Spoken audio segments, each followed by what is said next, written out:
du poids de la communauté dans l'insertion économique de certaines personnes. On sait, les sociologues ont montré. Oui. Pardon ? Social et économique, oui, Oui, tout à fait. nous sommes d'accord. Il faut comprendre les choses. Ce n'est pas parce que vous passez par des gens de votre famille, de votre entourage, qui partagent le même héritage culturel, voire confessionnel que vous vous opposez. C'est pas j'ai écrit il y a quelque temps un article, une tribune dans Le Monde, dans lequel je disais qu'il n'y a pas de vase communicant. Vous pouvez très bien naître d'ascendance turque, citoyen français, de confession musulmane, être touché par certains problèmes socio-économiques qui vont rejaillir en définitive sur votre posture. Et vous allez tantôt vous réfugier soit dans la religion parfois, dans certains partis politiques, dans l'apolitisme, ça dépend. Il y a pratiquement autant de configurations qu'il y a de personnes. Donc il faut faire très attention à ces sujets-là. N'édulcorez pas le fait qu'il y a un rejet, parfois qui s'observe à l'œil nu, de la République, des lois de la République, voire même de l'école, et d'une manière plus visible encore, de la police elle-même. Alors essayons de parler de manière un peu plus factuelle. Qu'est-ce que vous avez observé? On a eu la chance de faire un constat, comme disait Monsieur le maire, un constat sur une période dans le cadre de ce rapport. Voilà, absolument. Donc on a pu voir, on était pratiquement tous les jours à Clichy-sous-Bois-Montfermeil. Monsieur Rufol parlait de sécurité. On a posé des questions sur la sécurité. De manière très claire, Monsieur le maire pourra le confirmer. La majeure partie des personnes qui ont répondu au questionnaire sont des musulmans, par ailleurs, d'ascendance immigrée. La majeure partie des personnes étaient contentes de l'ouverture d'un commissariat près de chez elles. C'était un symbole. Donc l'État revenait dans les quartiers. Donc le constat qui est fait par M. Rufol, et sur ce plan-là, par exemple, il n'est pas corroboré par les réponses justement, on va aller à Clichy-sous-Bois, puisque vous parlez de Clichy-sous-Bois, pendant quelques instants, quelques minutes, pour voir ce que pensent les citoyens, suite d'ailleurs à la publication de ce rapport Banlieue de la République, reportage. Le métro du Grand Paris n'arrivera qu'en 2025 à Clichy-sous-Bois. En attendant, ni RER ni tramway, les habitants prennent le bus, ils n'ont pas le choix. Les bus, ils passent pas souvent. Et comme il n'y a pas de gare ici, on est obligé de les attendre et on est obligé de mettre 30 minutes pour aller à la gare. Vous prenez combien de transports différents si vous devez aller dans le centre de Paris? Non, j'y vais pas, donc pour éviter toute une attente. Pour certains, la difficulté de déplacement serait un frein à l'embauche. Le taux de chômage atteint ici 22%. Et pourtant, il n'y a pas de pôle emploi à Clichy, peu de services publics, mais aussi peu de loisirs pour les jeunes. Piscine ou un cinéma, quelque chose comme ça, oui. Et à mon avis, il en faudrait un. Il en faudrait ici aussi.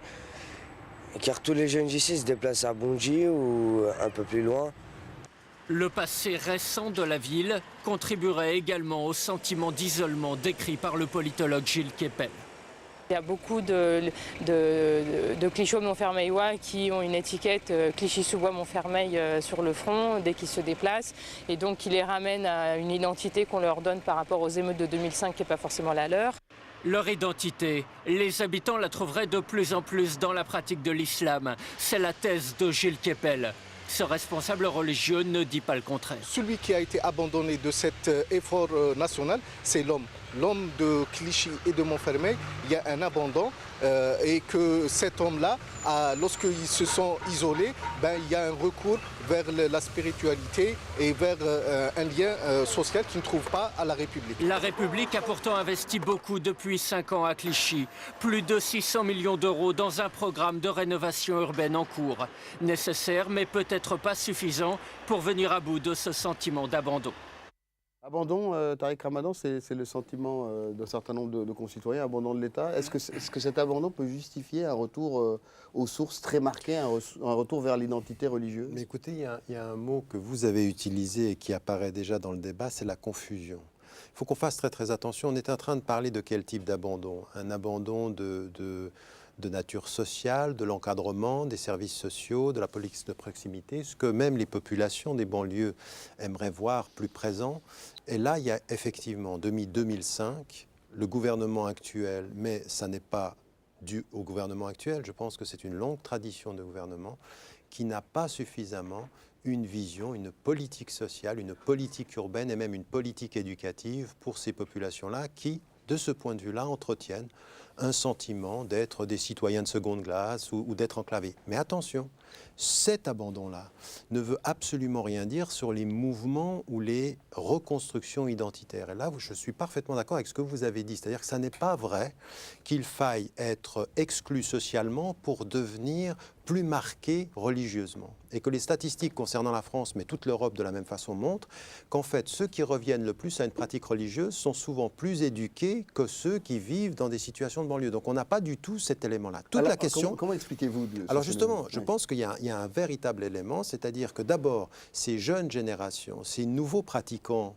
femmes et hommes musulmans, sont souvent plus éduqués que leurs parents, plus connaisseurs de l'islam, et qu'ils se reconstruisent une identité à partir de, pour plusieurs raisons. D'une part, parce qu'il y a une quête de sens, parce qu'il y a une véritable recherche d'être. Il y a aussi le type de rapport qu'ils ont avec la société environnante, qui donne une image, aujourd'hui, il faut qu'on l'admette, une image assez négative de l'islam. Et donc, on a des mouvements comme ceux-ci qui sont généralisés. Et là où je ne vous suis pas, par contre, c'est de dire... Certes, ce que vous avez vu sur 25 ans augmente en matière peut-être d'isolement sur le plan économique. Je ne parlerai pas d'autarcie complète, mais en tout cas d'aller chercher dans les relations communautaires, religieuses, la possibilité de survivre économiquement. Ça, c'est tout à fait vrai. Mais ça n'est pas la majorité. Ça n'est pas la majorité des Français de confession musulmane aujourd'hui qui sont de plus en plus visible. C'est d'ailleurs ça le problème. C'est que nous avons une contradiction. La nouvelle visibilité de ces jeunes femmes et de ces jeunes hommes est la preuve qu'ils sortent des ghettos, qu'ils sont de plus en plus, et que vous avez une petite minorité qui, elle, s'isole. Et toute la question aujourd'hui... Oui, non, mais les chiffres parlent contre vous, c'est-à-dire, elles parlent contre vous. Vous parlez d'une... Ils ne sortent pas des ghettos. Non, mais attendez. Ils ne sortent pas des ghettos. Attendez, si. C'est contradictoire avec ce que vous disiez. Non. Il n'y a pas besoin d'être visible. Attendez, c'est juste contradictoire. Je vais vous laisser finir, mais c'est juste contradictoire à ce que vous me disiez à l'instant. C'est-à-dire qu'il n'y a pas besoin d'être en difficulté sociale pour. Donc on va dire que les ghettos, ce sont les gens qui sont en difficulté sociale. Vous l'avez dit, il n'y a pas besoin d'être en difficulté sociale pour avoir ce phénomène de réislamisation. C'est pas du tout contradictoire, c'est le prolongement de ma pensée. Et donc les personnes qui sont plus visibles dans la société française sortent tout simplement, je dirais... en dehors des ghettos, ils y étaient déjà installés. Ce sont des gens qui ont eu une vie comme vous et moi, comme vous et moi, et qui étaient, je dirais, qui étaient sur les mêmes habitudes alimentaires que l'entourage, qui étaient sur les mêmes habitudes vestimentaires, etc., et qui progressivement, sont revenus à des pratiques alimentaires, vestimentaires, de comportement, etc.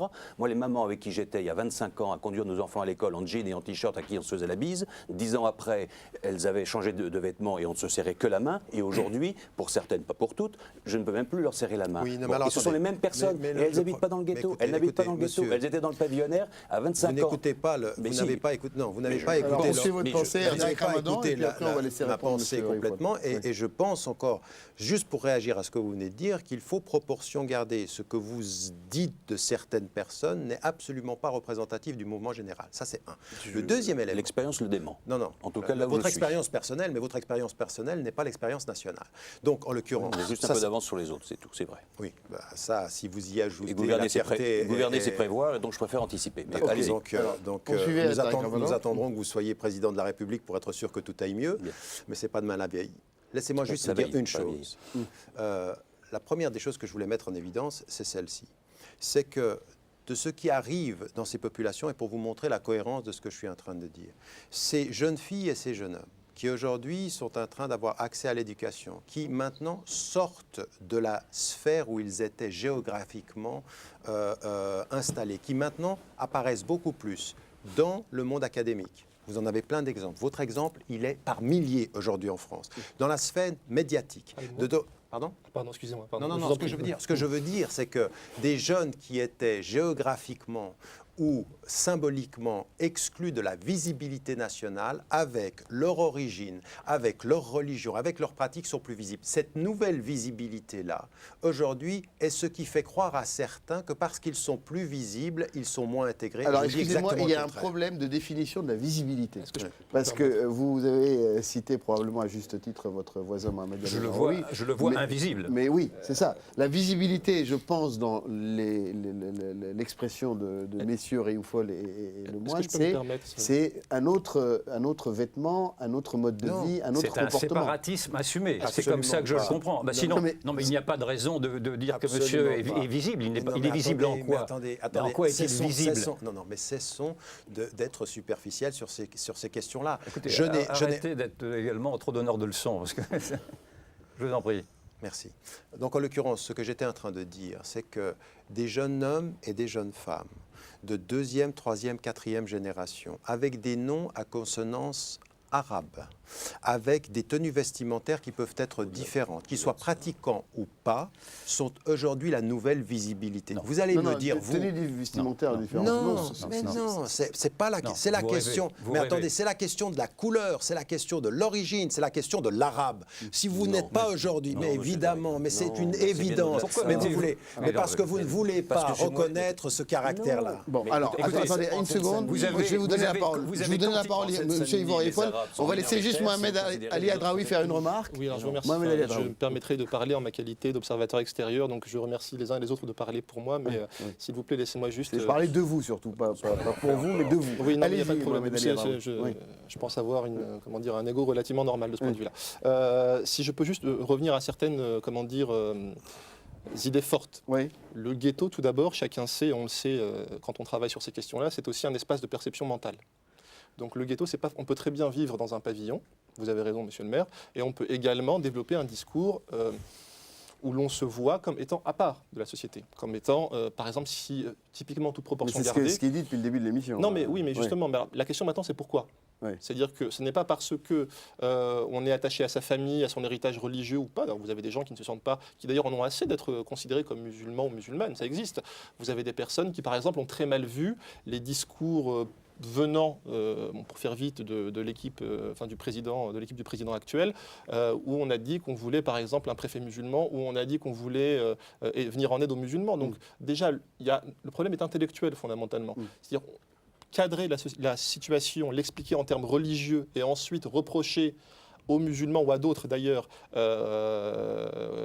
qu'ils soient musulmans, c'est un peu paradoxal et c'est même un peu malhonnête intellectuellement. Oui, mais alors, la question est plus sur le comportement majoritaire ou les idées présentes dans la société française et la contradiction entre un certain mode de vie, un certain comportement au quotidien, une certaine visibilité, mais plus dans l'accoutrement, la manière d'être, et ce mode de vie. C'est-à-dire qu'il y a un certain nombre de nos concitoyens qui pensent que voilà, c'est un élément qui menace un certain nombre de il faut dire une chose, je pense, qui est très importante dans la société française. Le port du voile, par exemple, le fait de revendiquer un certain héritage confessionnel, de se sentir proche de la religion musulmane, il faut comprendre une donnée fondamentale. Ça relève d'une logique qui est individualiste en France aujourd'hui. Ce n'est pas parce qu'il y a une prépondérance du groupe qu'on devient musulman. Au contraire, d'ailleurs, les jeunes, d'ailleurs, je pense que fondamentalement, il y a une ligne de clivage qu'on ne dit jamais, mais qui est générationnelle. Oui. Le fait qu'une jeune fille relativement diplômée, voire très diplômée, puisse porter le voile, ça relève d'un choix qui est souvent fait contre l'avis même des parents. Donc, de ce point de vue-là, l'aspect communautaire ou communautariste de la démarche, il est très discutable. Ça, il faut le dire. La question maintenant, c'est pourquoi d'autres personnes le voient. Il faut comprendre les choses. C'est-à-dire qu'il y a, je pense, il faudra le dire de manière très claire, il y a ce qu'on pourrait appeler une dissonance entre la manière dont les musulmans cultivent une peur, on ne nous aime pas, en pointant le reste de la société comme responsable, et les gens qui vivent par-delà, de l'autre côté du périphérique, qui pensent que dans les banlieues, l'excision c'est quelque chose de normal, que les femmes ne vont pas à l'école, c'est beaucoup plus complexe que ça. Le problème est intellectuel, il faut le savoir. Il y a aussi ceux qui pensent, comme Yvan Rieffol ou Xavier Lemoine, que ces pratiques constituent une menace d'un certain nombre de principes républicains. Il faudra expliquer. D'abord, je voudrais revenir sur cette notion de visibilité. Vous avez beaucoup de compatriotes de Français musulmans qui sont invisibles, qui portent un nom arabe, pour reprendre votre expression, et qui pour autant se sont assimilés, se sont intégrés dans la communauté. Et qui ne posent Assimiler et intégrer, c'est la même chose ? Non, pas tout à fait la même chose. Assimiler, c'est le stade ultime, et intégrer, ça veut dire qu'ils adhèrent... Pardon ? C'est la voie vers l'assimilation. Oui, bien sûr, qu'ils adhèrent à la totalité des règles et des comportements et des modes de vie. Et donc, ce que je remarque en revanche, c'est que vous voulez, que ceux qui ont fait cet effort-là d'assimilation ou d'intégration se retrouvent dans une visibilité. Donc vous êtes un frein à cette intégration et à cette assimilation. Et vous me faites penser d'ailleurs à M. Erdogan, qui dit lui-même, parlant de l'assimilation, que c'est un crime contre l'humanité. Eh bien, je pense que il y a une erreur de compréhension sur ce qu'est la France. La France n'est pas un pays multiculturel. Laissez-moi terminer. Oui, allez-y. La France n'est pas un pays multiculturel, comme vous pensez qu'elle l'est, comme vous pensez avoir décidé qu'elle serait. Elle est un pays d'assimilation. C'est même son ADN, dans le fond. Et donc, nous sommes une vieille culture qui a même 1500 ans, si on remonte jusqu'au baptême de Clovis. Et c'est cette culture-là qu'il faut respecter. On n'arrive pas en se mettant les pieds sur la table. Et donc, il faut que vous compreniez que la France peut se réveiller et peut... Allez-y, terminez. Et peut demander, et est en droit de demander à ceux qui veulent bien rentrer sur son territoire et partager ses règles, qu'elle partage ses règles, ses mœurs, son mode de vie, et qu'elle fasse, dans le fond, comme tous les autres peuples qui sont venus nous rejoindre, qu'ils respectent la loi française. Écoutez, vous avez une certaine idée de la France qui est inquiétante, mais pas pour vous, pour la France. Parce que redonnez-moi encore des leçons. Non, mais je ne vous donne pas des leçons. Je ne vous donne pas des leçons, je vous rappelle. Non, alors c'est naturel chez vous, alors. Bon, c'est fini ? Allez-y, Tariq Ramadan. Donc, en l'occurrence, ce que j'aimerais simplement vous dire, c'est que cette reconstruction de l'histoire de la France,